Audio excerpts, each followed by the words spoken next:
I'm really excited to be here talking to everyone at Erlang Factory. This is the first time I've had the opportunity to give a talk here, and looks like hopefully it's going to be a fun talk. It's called an Erlang-based philosophy for service reliability, which maybe you're not even sure what that means. That's probably okay. I'm not sure I understand why I picked all those words, but I am going to talk a little bit about Erlang and a little bit about our service and a little bit about reliability, and hopefully this will be an interesting talk. A little about me. I have primarily been doing networking since sometime in the 90s and have worked on TCP, and I did a bunch of work on products that do high-performance proxy services.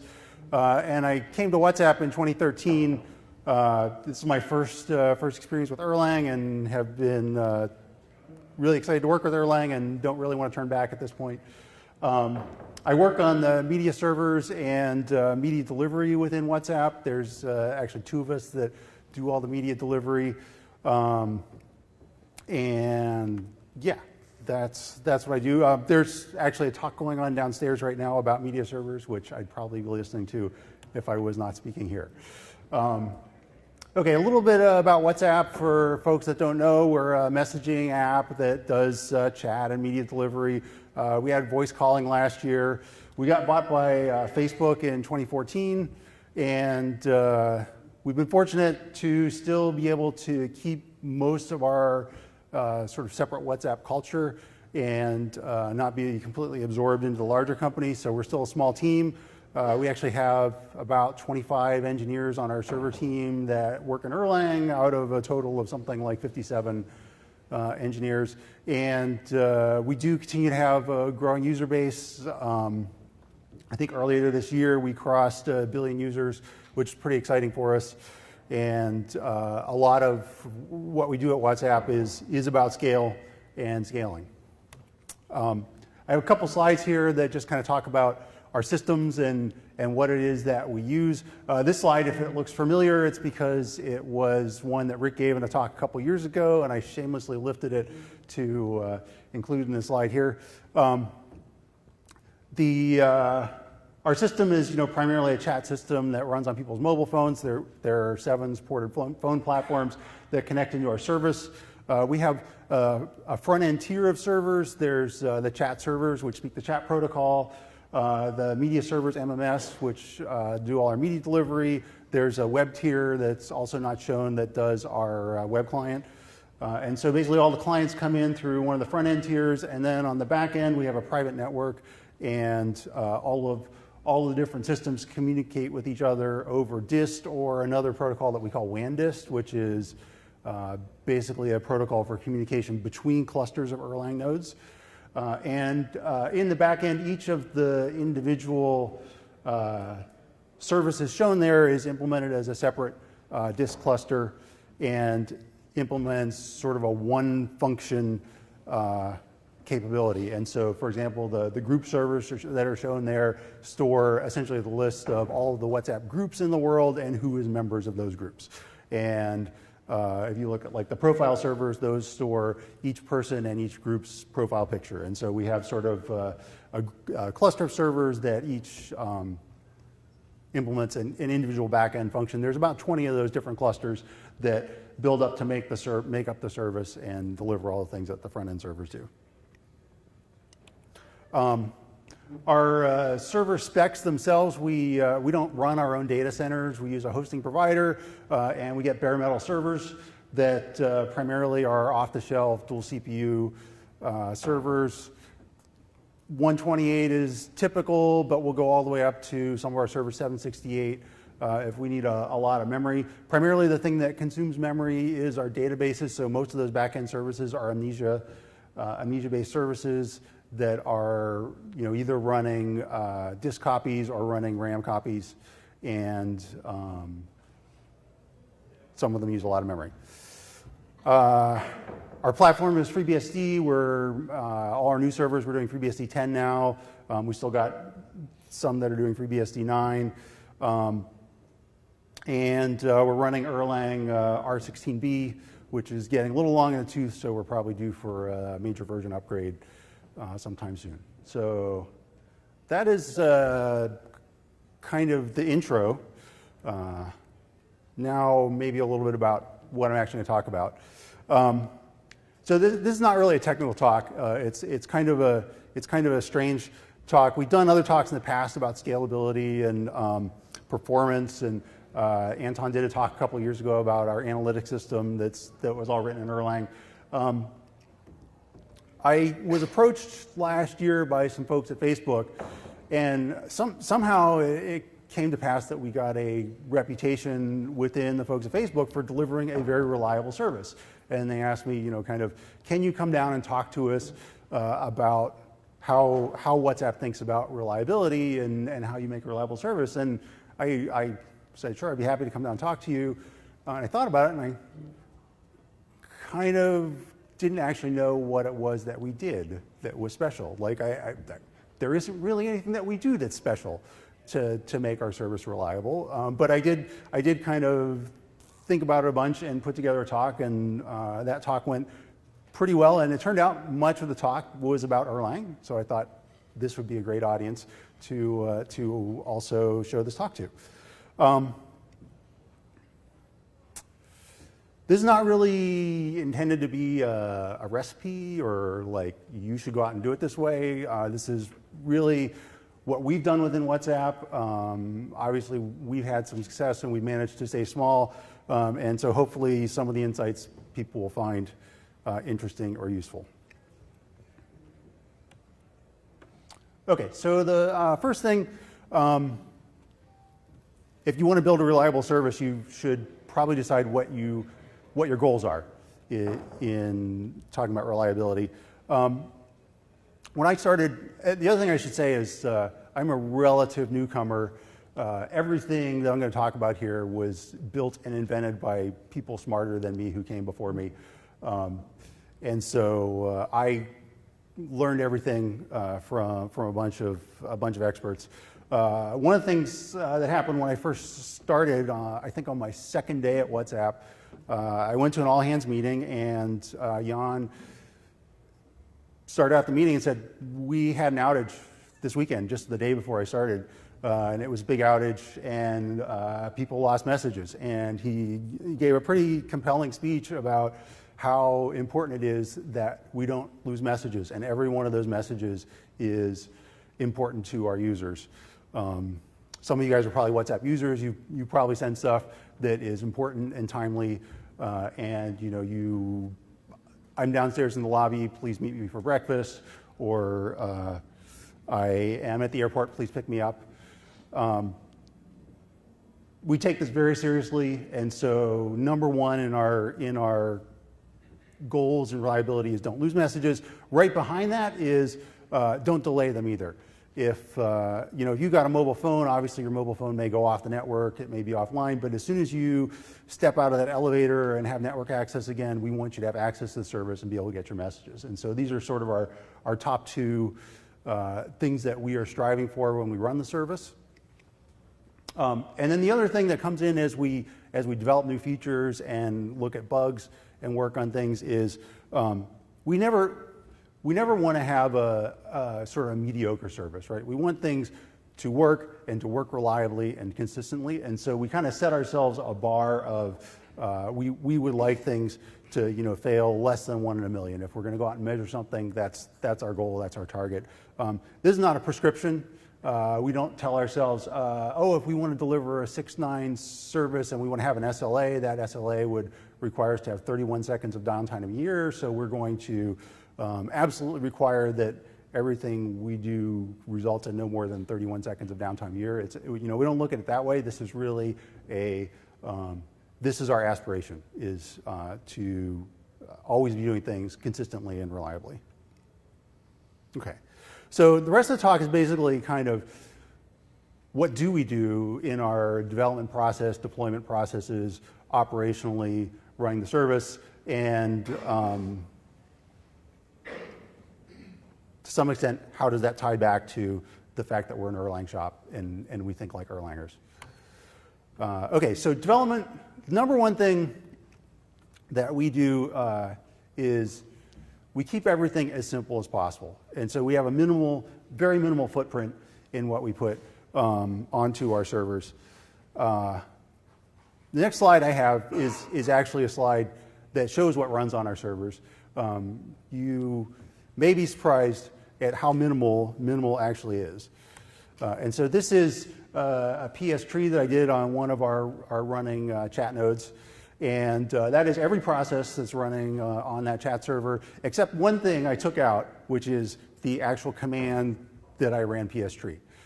So other than that, that's it. That's all of it. You can see the big honking thing in the middle is beam.smp, and the rest of it is a few services that are needed for logging. There's an NTP service, and a couple of different monitoring services that we run. That's it. There's nothing else really installed on the server. It's like a super minimal FreeBSD installed.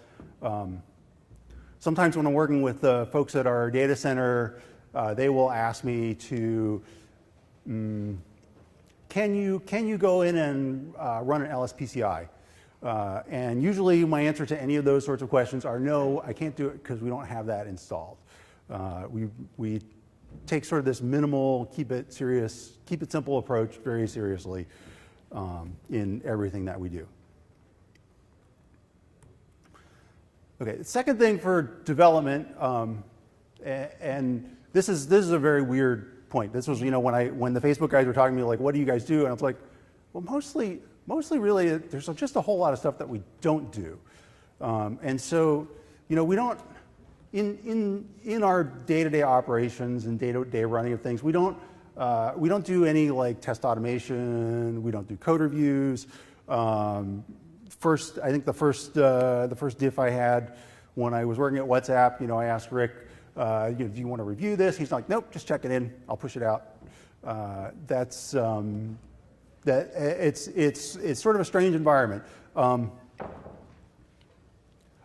I worked, like previous jobs, I worked in development environments which were pretty serious waterfall shops. We did like big functional spec processes.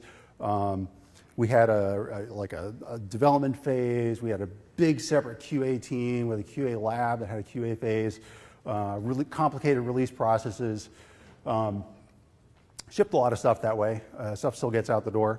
I also worked in teams that did Agile, Scrum. There was one team that I worked with that was like we really drank all the Kool-Aid, and we did all the process stuff. We also did all the development stuff. So we were doing TDD, and we were doing emergent design and pair programming. Two like really different ways to look at development. And I think the strange thing about WhatsApp is like, we don't really subscribe to either of those extremes, and we do some third thing that is really none of the above. And it is a different environment and different way of working, which honestly, when I started, and I think other people I've talked to who started at WhatsApp after me, look at it like, how can this possibly work? How can you possibly run a development organization this way? But it turns out it does. It works, and it works really well for us. The things that I said, how do you not do this? We don't even have for our servers. We don't even have build servers. We actually just check stuff in, deploy it to the servers, and then run it and load it. So it's a sort of strange and different environment to work in.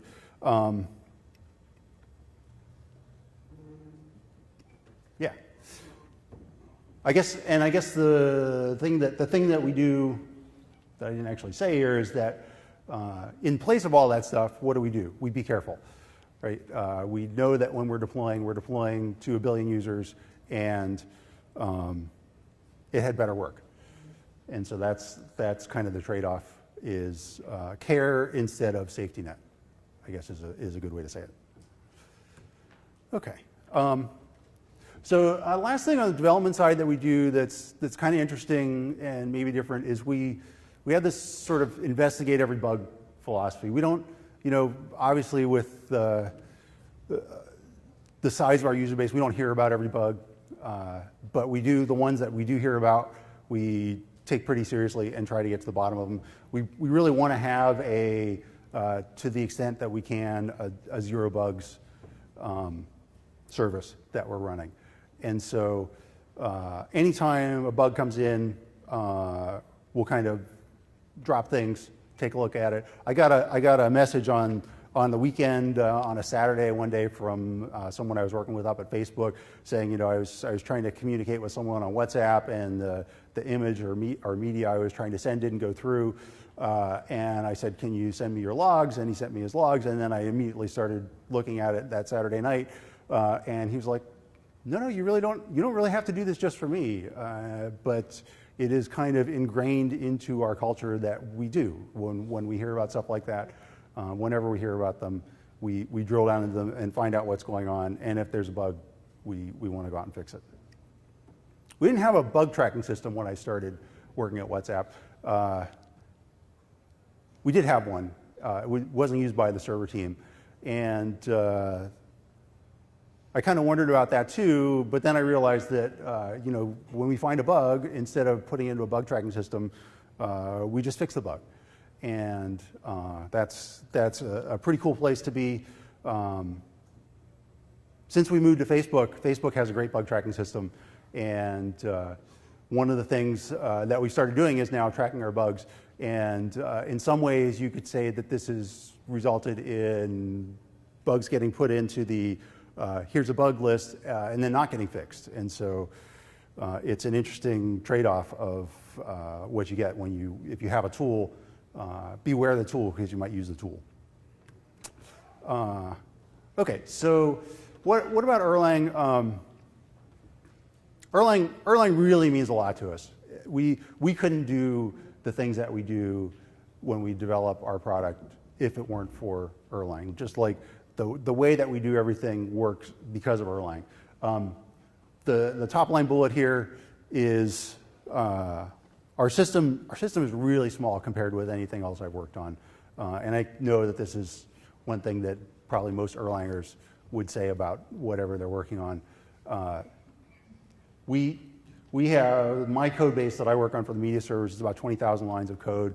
The other components of our systems, all those different backend systems, are similarly small. Some of them are much smaller even.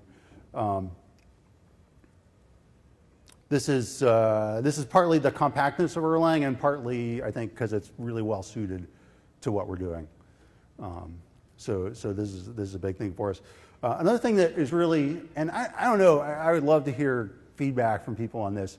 That architecture that I showed with a front-end tier and then individual clusters of back-end services, I don't know if this is how everyone implements things in Erlang. If I go out and polled people in here about their services, I would find that, yeah, that's just how everyone does it. Or if it's just something that Erlang makes this really easy to do, and it's turned out to be a great architecture for our service, because each of those back-end services, it's running, like we don't deploy out the whole code base everywhere. We have one common shared library with tools that everyone needs that goes on all the servers, and then each of those individual servers just has its little slice of code base that's needed to run that service, and that's what runs in the beam on that server.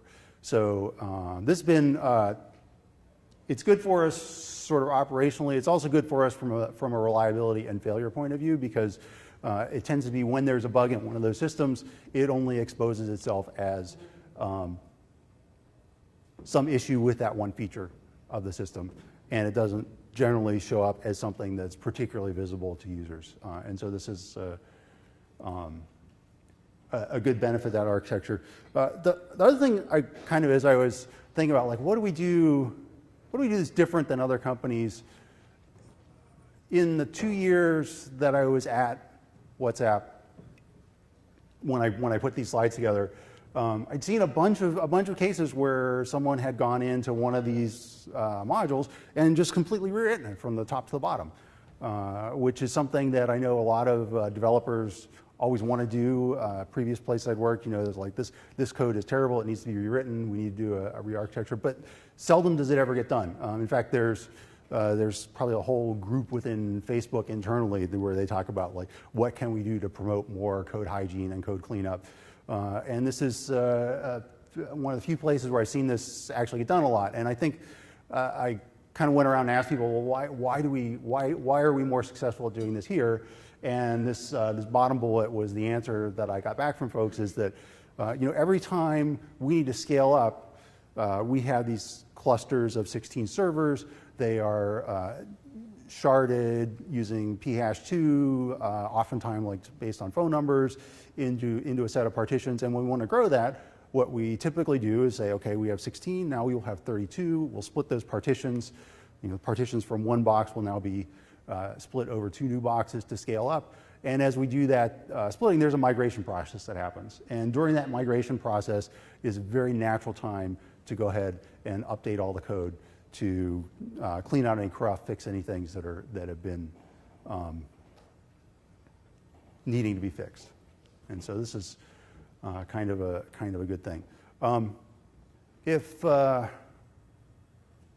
guess if anyone has any burning questions, sort of each of these topics, I have like the 3 more topics here, and each of them is sort of a separate topic. So if anybody has any burning questions they want to jump in with, I'm happy to take those. Oh, there we go. So, I mean, you said you don't have a bug tracking system. You have, I mean, how many bugs do you know are kind of outstanding at any given time? So I think, well, I can speak best for my stuff.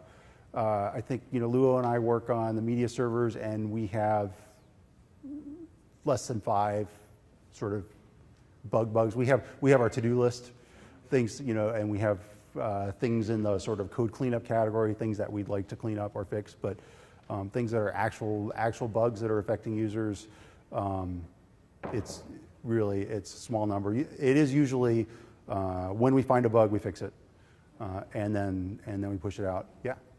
Do you guys use distributed Erlang in your architecture? Do we use distributed Erlang? I'm not sure exactly what you mean by distributed. So we use people nodes that are talking in a mesh.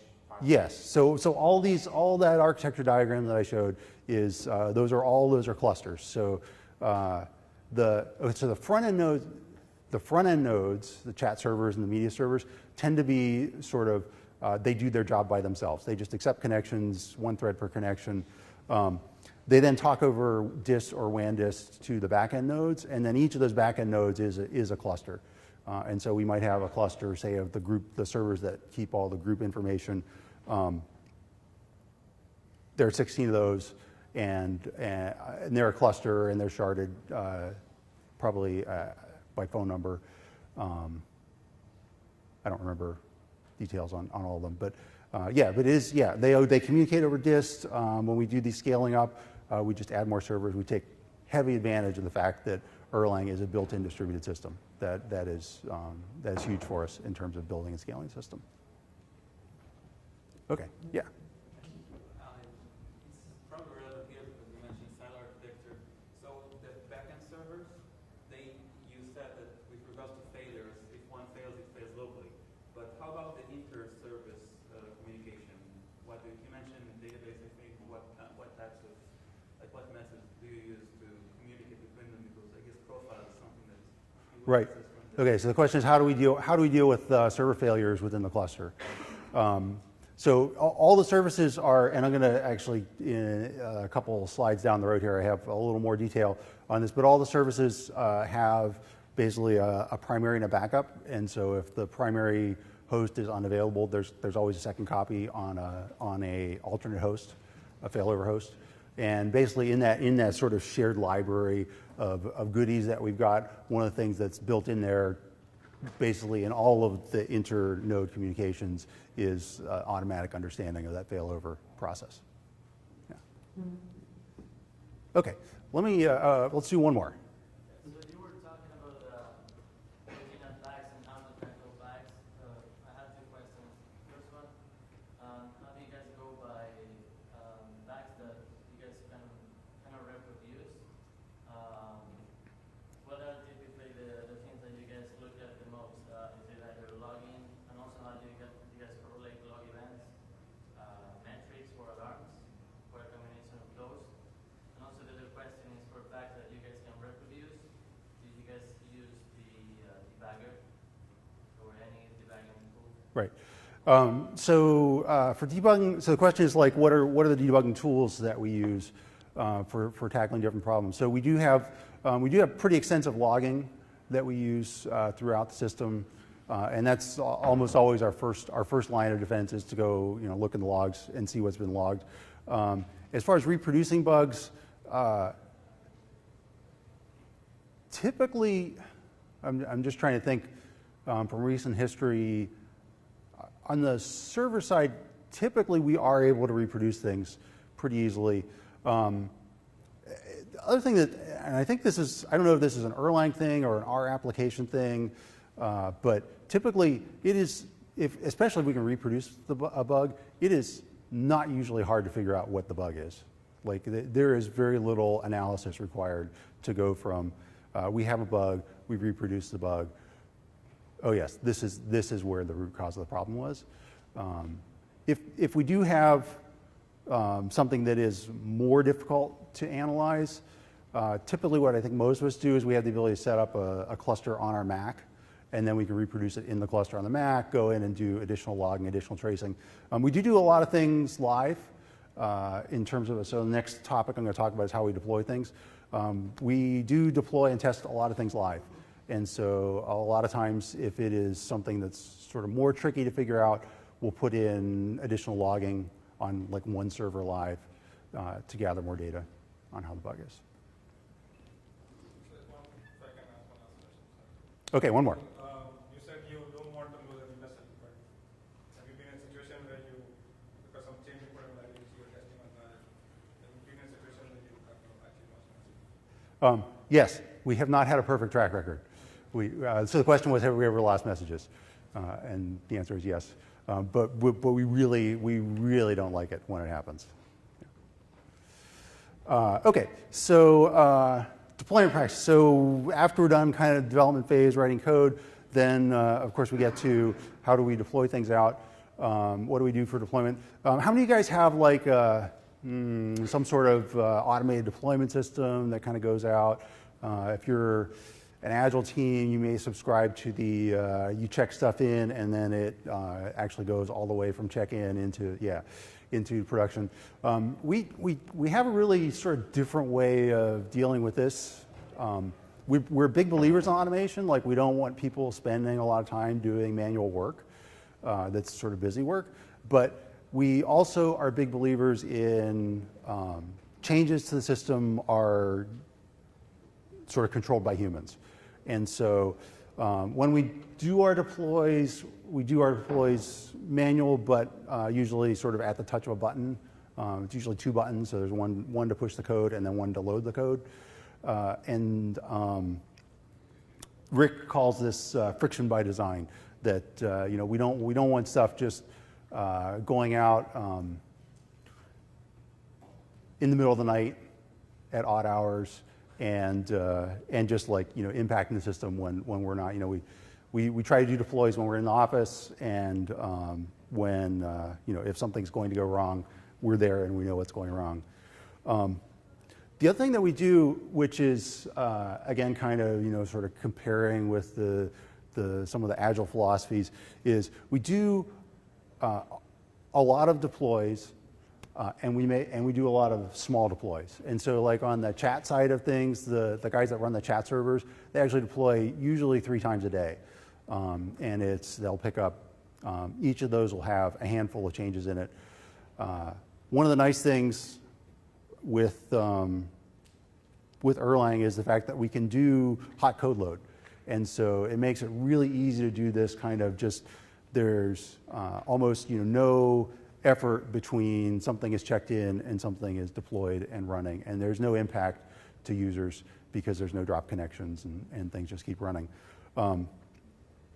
You could do in like a server running in C++, you could try to implement something that was kind of the equivalent of hot code loading, where you set up a second server and the second server listens for connections. And then when the first one, all its connections are idle, then you can shut that one down and do this sort of A/B switching between servers and simulate kind of the same thing that Erlang does. Well, that is basically what Erlang does automatically for you in the language under the covers. And so we take advantage of that pretty much every day when we're pushing code, which is, it's hard to, having lived in that world, think about going to some other world where you can't actually do that. Okay. So let's talk about failures. How do things fail? We have these are things that we typically see in our environment. You know, we see hardware failures, RAM, disks, NICs. We have, I think we're over 1,000 servers now in our server infrastructure, and so obviously the more servers that you get, the more likelihood or the more frequency of these failures that you're going to have. One of the things is, okay, so then we have like, you can have like network failures. We work a lot on keeping a really clean network underneath of us because we're so dependent, especially with the distributed system aspect of Erlang, we're so dependent on the network being good. And we've got a pretty good track record there.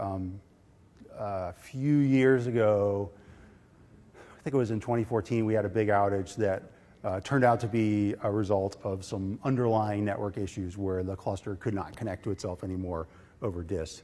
And that was a major fire drill for us and a big outage. So networking is important for us, but at some level we do expect networks to just work. Like networks are they're supposed to connect things, they're supposed to have redundancy built into them, they're supposed to fail over, and we kind of hold that as a standard that we're not going to try to rebuild that another layer above that in our app. We're going to expect that to be there and working. And then, of course, the last category of failures that happen is software failures, and those do happen. And as I mentioned earlier, a lot of times, once we see a bug, the scope is apparent, and we're usually able to get to the bottom of it pretty quickly. Yeah, another question. The network, I mean, we've seen in our system that we run into a lot, I mean, not a lot, but every now and often run into like net splits. And like, I know you guys are using easier and easier not, doesn't work very well in net splits in our experience.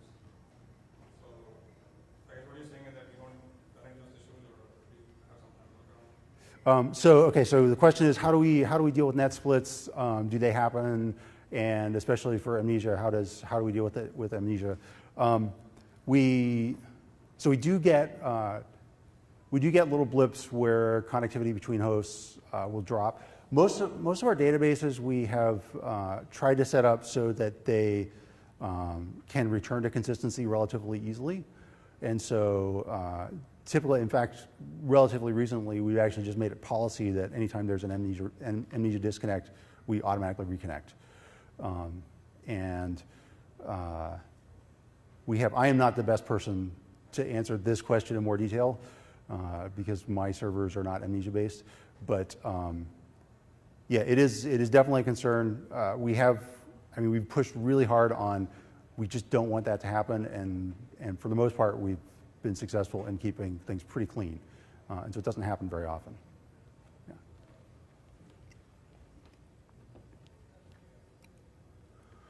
Okay, so how many of you have you have monitoring scripts, paging, all these kinds of, right? Yeah.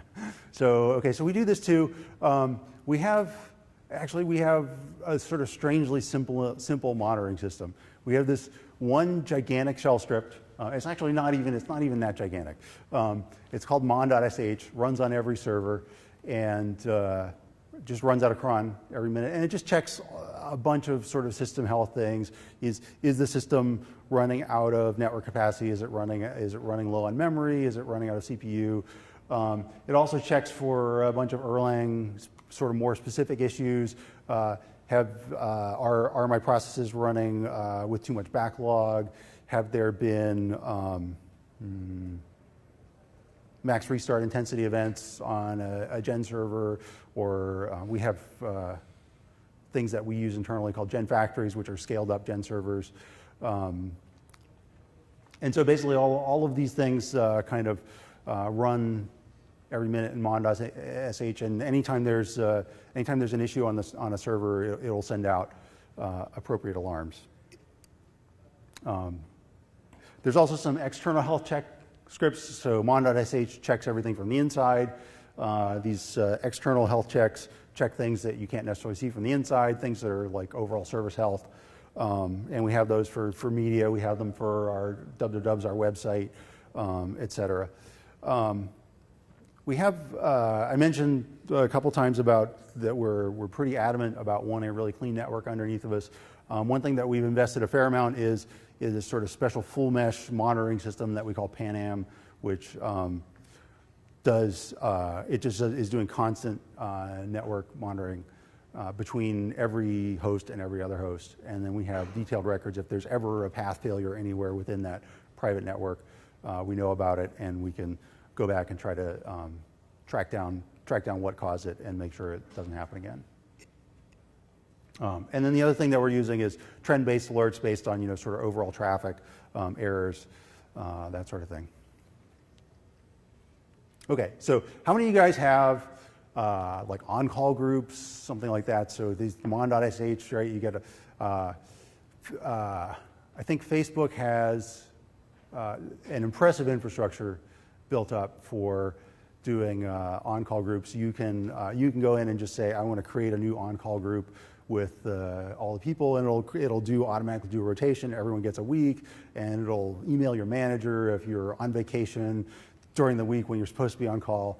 You can probably guess the next thing I'm going to say is we don't do any of that.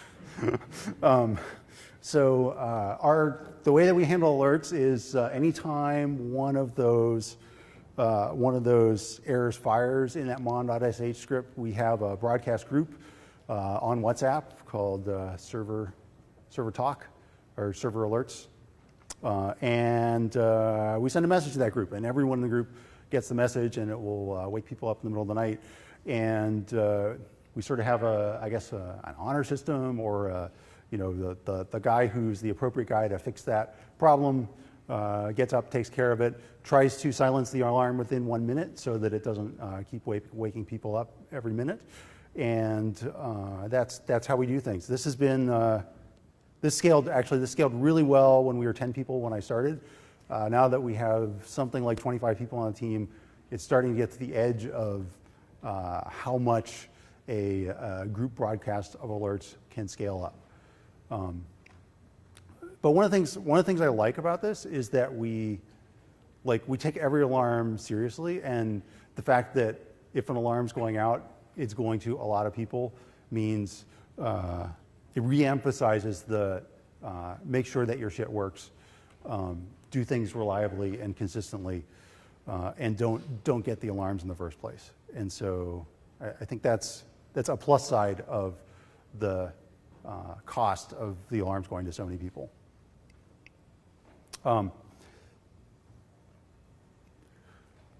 Okay, so how many of you love Let It Crash? Right? Well, that's like number one, my favorite thing about Erlang. Why is Let It Crash a good thing? Anyone? Why is Let It Crash? Forces you to fix the error? Right. So, in fact, it also, the other half of it is you don't have to spend a lot of time writing error code paths that you hope never get executed. And so, like, this is things I've seen in other code bases is we spend a lot of time handling every error condition, and then we really hope that we never got to those, but then because we had written all that code, we had to find a way to test the code, and Let It Crash just lets you kind of sidestep all of that, right? If it's not supposed to happen, don't write the code for it. Let It Crash will do the right thing. It'll tell you in your Erlang.log that you had a bug. You can go back and fix the bug. But generally, we hope that we're not spending a lot of time doing sort of what I might say is non-productive work. Yeah, question? When you're debugging, you don't have to track down where did it actually crash. This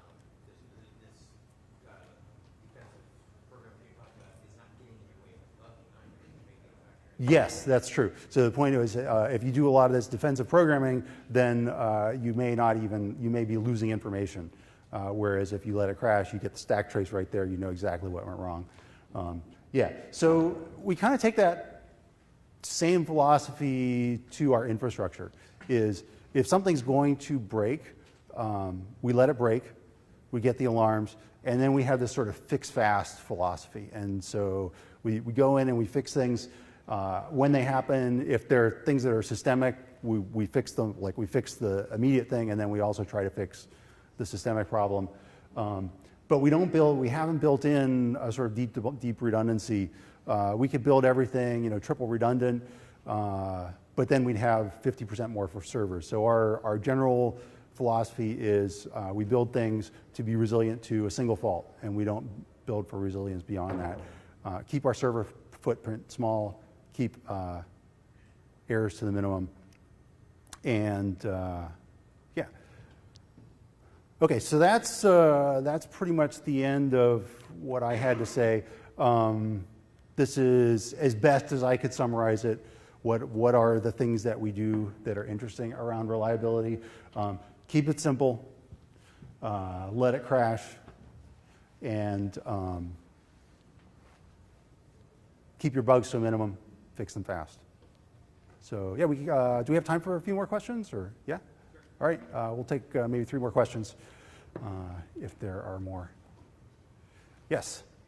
Continuing the earlier question, so among the backend servers, the actual communication between servers, you mentioned the word silo.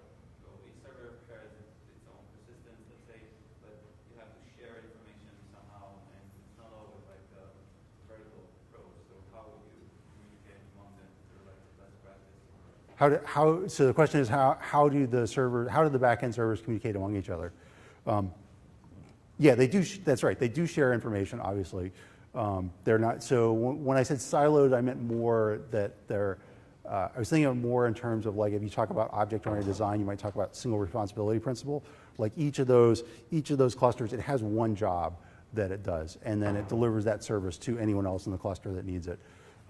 So within the system, we have this second protocol that we call WAN-dist, which is basically, it was originally intended to be a dist substitute to use over the WAN between data centers, but as it's actually worked its way into our architecture, what has tended to happen is we are taking the individual dist clusters, splitting those across data centers so that all of the nodes that serve one function are in the same dist cluster, and then we use a WAN-dist cluster to communicate between clusters. So it's basically a second layer of dist-type communication that lets us scale up our cluster size larger. I think in the Erlang talk earlier, they mentioned something about scaling dist clusters to 100 nodes. I think our largest dist cluster is probably something like 700 nodes. So it was like, wow, we're way above that already. And but then going forward, the way forward is then we have the disk clusters of individual things that are then connected together with these WAN-dist pipes, which are also full mesh, like they work the same way. So it's if your media server cluster is connected to your media server database cluster, it still is a full mesh of connections between every one of those nodes and every one of these nodes. But it's no longer n squared across the whole system. It's only n by m to do the connectivity. Yes? What did you guys take in from Facebook process? So the question is, what did we take in from Facebook and Facebook processes? As I mentioned, Facebook has been actually like an awesome partner for us. We've had basically the full resources and capabilities of all the things that Facebook has done, but then we've also had the complete flexibility to take the parts that we like. So there's some components that we've picked up and really jumped onto and have made a big difference for us. So in the media domain, we're using the Facebook CDN to deliver media content to people. Get content closer to users. We're also using, there's a storage system that they have that we have taken all of our video storage, which was filling up a whole bunch of hard disks, which failed a lot. And so this was a great way to get a bunch of failures out of the system and moved in that system. There's another thing that we did with the voice calling is we took advantage of some Facebook resources to help do more local server infrastructure for voice calling, because obviously voice calling is very latency sensitive. And so those are the sorts of things that we really tapped into Facebook to take advantage of resources that they have to help us make the service better. Okay. All right, well, this is probably a great place to stop. Thank you all very much.